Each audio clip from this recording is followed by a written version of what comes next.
नमस्कार दर्शकों, आपका स्वागत है astroswamiji.com में।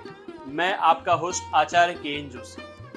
दर्शकों, आज हम बात करने जा रहे हैं बहुत ही स्पेशल और महत्वपूर्ण सब्जेक्ट करवा चौथ व्रत के बारे में। करवा चौथ व्रत क्या है, इसको कैसे किया जाता है, इसकी क्या कथा है, कौन सी लोगों को इस व्रत को करना चाहिए और इसके क्या लाभ और हानियां आपको मिलती हैं, जानिए इस वीडियो में। दर्शकों, आपको बताना चाहेंगे कि हर वर्ष कार्तिक मास के कृष्ण पक्ष की चतुर्थी तिथि को करवा चौथ का व्रत मनाया जाता है। इस व्रत को सुहागिनें अपने पति की लंबी आयु की कामना करते हुए निराहार निर्जला रह करके मनाती है। कहा जाता है इस व्रत के प्रभाव से उनके पति की आयु लंबी होती है, वो दीर्घायु होती हैं, उनको सौभाग्यवती होने का वरदान प्राप्त होता है और साथ में उनके घर में सुख समृद्धि और प्रेम का निवास रहता है। दर्शकों, इस व्रत को करने के लिए सुबह उठ करके प्रभात काल में और व्रत का संकल्प करेंगे। जो भी पूजा की सामग्री होती है, करवा, खीलें और करवा चौथ की कथा इत्यादि, एक दीपक जला करके उसके सामने संकल्प करके आज करवा चौथ का व्रत रखेंगे। अपने पति की सेवा इसमें दर्शकों सबसे जरूरी है। पति की सेवा करें, हो सके तो प्रभात काल में उठ करके कुछ समय तक जो है अपने दोनों हाथों से अपने पति के चरणों को दबाएं। इस उपाय से आपके घर में लक्ष्मी का अच्छा आगमन होगा। दर्शकों, बात करते हैं कि क्या है कथा, क्यों इस व्रत को करते हैं। दर्शकों, इसके बारे में एक सुंदर सी कथा किंवदंती आती है कि एक बार एक सुहागिन स्त्री ने अपने पति की दीर्घ आयु की कामना के लिए करवा चौथ का व्रत किया। उसके 7 भाई थे और 7 भाइयों की एक ही बहन थी। जब भाइयों को अपने बहन बहुत समय से निर्जला व्रत है, इसने कुछ नहीं खाया है, वो उसको भोजन के लिए कहते हैं, लेकिन वो मना करती है कि आज मेरे पति के प्रति मैंने व्रत किया। वो कहते हैं तुम व्रत कैसे खोलोगी? तो वो कहती है कि जब शाम को चंद्रमा दिखाई देंगे, उनके दर्शन करने के बाद मैं उनको अर्घ्य दान करूंगी, उनका पूजन करूंगी, तब मैं जो है कि भोजन करूंगी।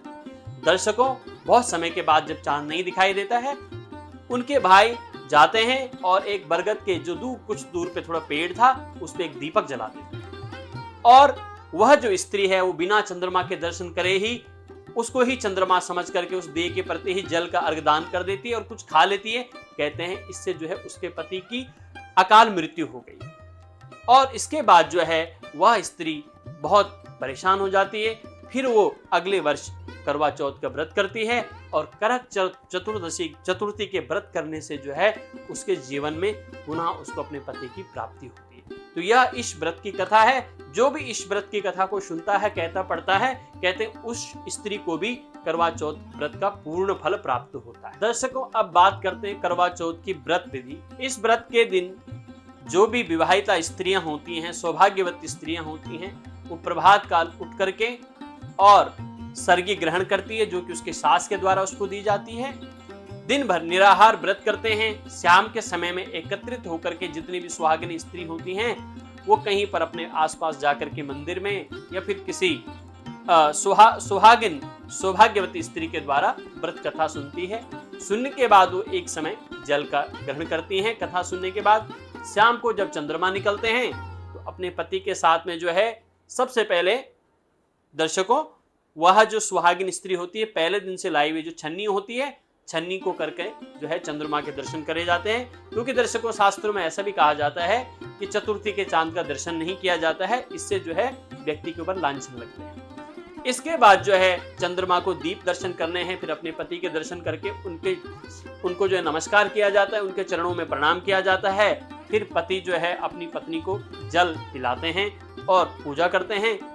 इस व्रत के प्रभाव से दोनों में परस्पर बहुत ही प्रेम का भाव होता है और दर्शकों, इससे उनके जीवन में जो भी कष्ट और क्लेश होते हैं वो सारे दूर हो जाते हैं। दर्शकों, आपको एक जानकारी देना चाहते हैं, करवा चौथ मात्र एक धार्मिक क्रिया नहीं है, अपितु इसका हमारी संस्कृति से और हमारे वैवाहिक जीवन से, हमारी धार्मिकता से, हमारे परिवार को जोड़ने वाला यह व्रत कहा गया है। इसके साथ ही बाजार से भी इसका बहुत ही गहरा संबंध है।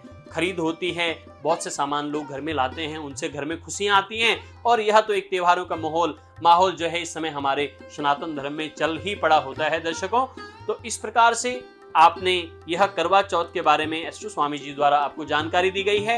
यदि आपका कोई प्रश्न है, आपके पर्सनल लाइफ में, वैवाहिक जीवन में कोई समस्या है, आप हमें कमेंट में लिख सकते हैं या फिर आप एस्ट्रो स्वामी जी हेल्पलाइन पर भी कॉल कर सकते हैं। दर्शकों, फिर मिलते हैं किसी दूसरे वीडियो में, तब तक के लिए धन्यवाद, नमस्कार। हमारी वीडियो को लाइक करें, शेयर करें और सब्सक्राइब करें। दर्शकों, हमने देखा है कि आप बहुत अच्छी संख्या में वीडियो को देखते हैं, लेकिन देखने के साथ ही आप प्लीज इसको लाइक, शेयर और सब्सक्राइब जरूर करें, ताकि जो हमारा दूसरा वीडियो आए वो सबसे पहले आपको मिले।